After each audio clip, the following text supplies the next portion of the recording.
sebelum saya menyampaikan firman Tuhan, saudara sekalian, saya akan menyanyikan sebuah pujian untuk kemuliaan bagi nama Tuhan.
Salam saudara pemirsa, selamat berjumpa kembali dengan kami dalam program Berita Pengharapan.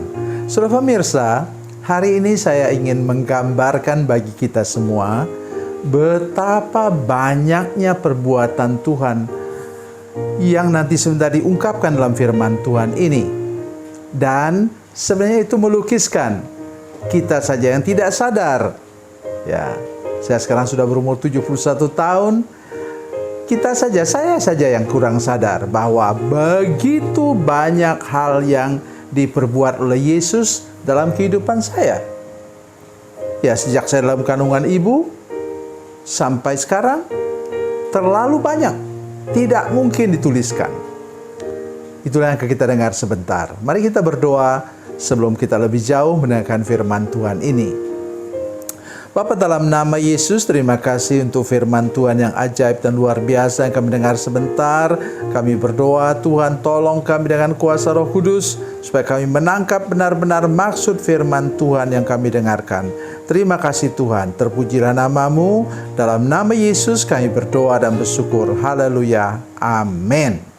Saudara pemirsa, mari kita membaca kitab kita dari Perjanjian Baru. Perjanjian Baru, Injil Yohanes pasal 21.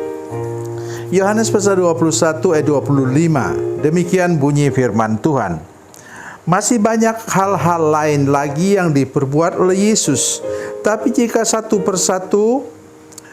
Tetapi jikalau semuanya itu harus dituliskan satu persatu, maka agaknya dunia ini tidak dapat memuat semua kitab yang harus ditulis itu. Amin. Saudara pemirsa, pada zaman ini, pada zaman Rasul Yohanes ini, itu Pada awal-awal abad pertama, saudara sekalian, saya ingin mengajak kita untuk mengerti bahwa tulisan itu ditulis dalam kulit, di atas kulit hewan. Kulit sapi misalnya yang disamak, kemudian di situ ditulis. Oleh sebab itu kita lihat misalnya lukisan ketika Yesus diberi gulungan kitab. Itu hanya satu perikop dari Nabi Yesaya, kitab Nabi Yesaya yang diberikan pada Yesus. Ya. Kemudian saudara sekalian, bagaimana maksud saya? Ditemukan gulungan-gulungan di Laut Mati pada waktu itu, pada tahun 1940-an. Itu ditemukan di sana gulungan-gulungan, begitu banyak gulungan yang hanya memuat kitab Nabi Yesaya. Saya tidak bicara tentang teologi ya sekarang, tapi saya ingin melukiskan apa yang dimaksudkan oleh Rasul Yohanes di sini. Dikatakan, tetapi jikalau semua itu harus dituliskan satu persatu, maka agaknya dunia ini tidak dapat memuat semua kitab, gulungan-gulungan kitab yang ditulis itu. Nah, apa maksud firman Tuhan ini? Ya, Tuhan Yesus di dunia ini hanya berapa lama? 3,5 tahun. Ya, kalau saya ingin melukiskannya dengan sekolah atau kuliah, karena saya bekas guru, saya dulu mengajar 17 tahun sebagai dosen, dan saya ingin melukiskan bahwa itu 7 semester Yesus itu.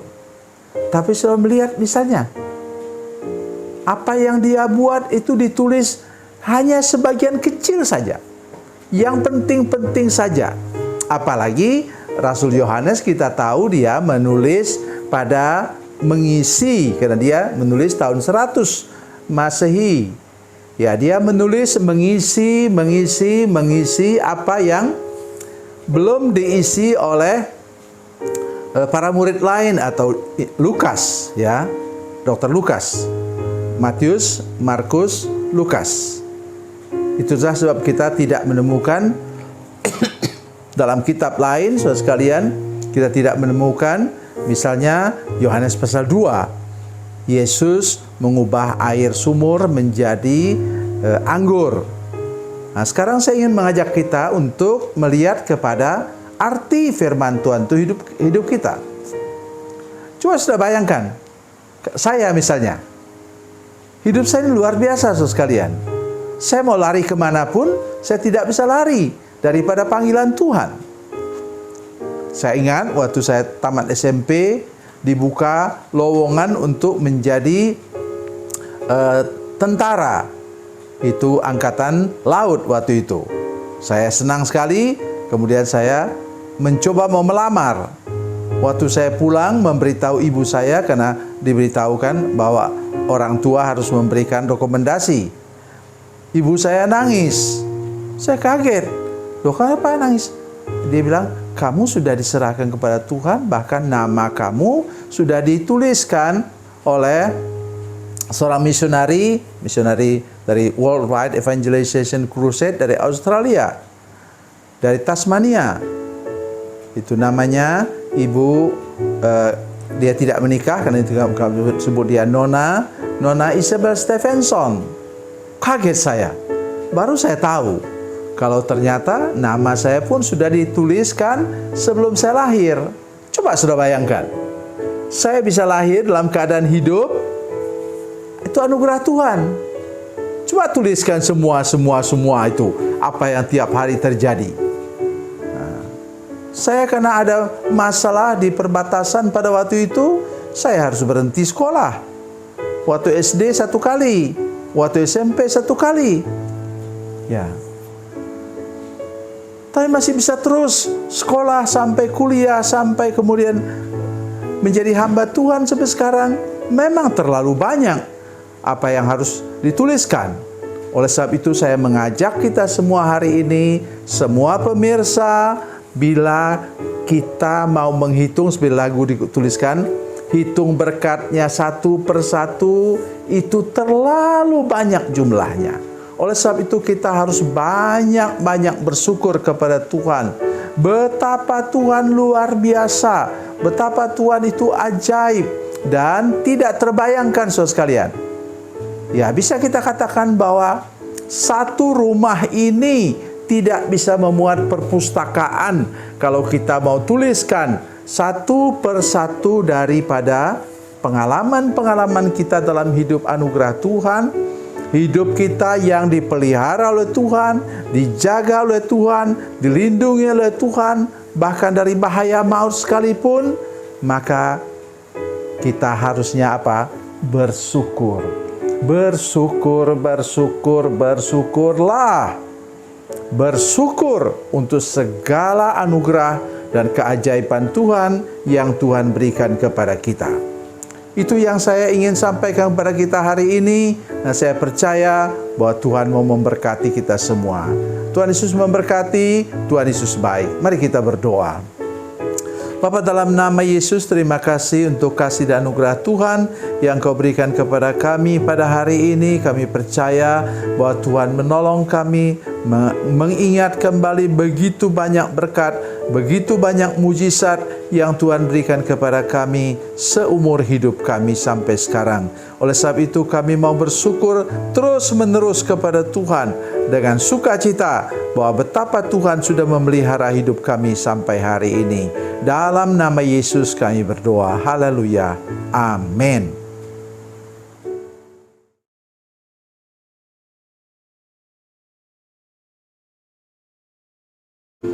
Salam saudara pemirsa, mengakhiri program ini saya mohon kepada saudara-saudara pemirsa sekalian untuk bila saudara menyaksikan program ini melalui channel YouTube, maka tekan subscribe dan bunyikan lonceng. Dan bila saudara menyaksikan program ini melalui channel Facebook, tolong saudara-saudara sekalian tekan like dan juga komen. Dan demikian pula bila sudah menyaksikan program Makanan Bergizi hari ini yang tertulis, maka tekan yang sama juga, tekan like dan tekan komen. Dan tolong saudara-saudara sekalian untuk membagikan program ini, share program ini di channel saudara-saudara sekalian supaya lebih banyak lagi orang diberkati melalui program ini. Tuhan Yesus memberkati, Tuhan Yesus baik.